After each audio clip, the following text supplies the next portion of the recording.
La ville de Shanghai a mis en place sa politique immobilière la plus dure à la fin de novembre, avec des exigences accrues en matière d'apport initial. Les acheteurs et les vendeurs de biens dans le centre financier de la Chine disent que les mesures commencent à produire des effets.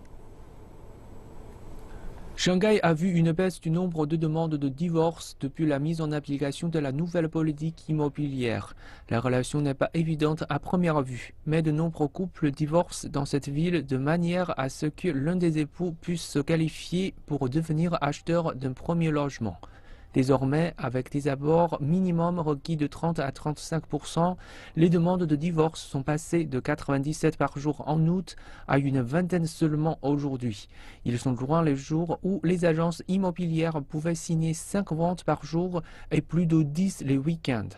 Maintenant, c'est plutôt une par jour. Cette chute s'explique par la baisse du nombre de personnes qui achètent un second logement.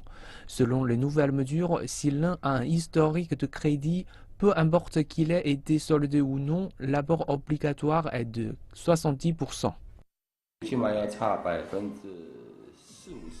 L'apport est énorme, environ 40 ou 50%. Ça va être difficile de réunir autant d'argent.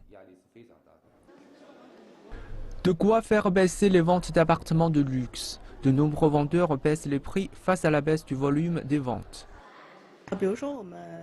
Nous avons vendu un appartement il y a 2 jours. Il était à 7,7 millions de yuan et il a finalement été vendu pour 7,2 millions. Le gouvernement municipal a resserré les conditions d'approbation pour les préventes de logements. Les experts disent que les promoteurs devront vendre leurs appartements neufs à un prix plus bas.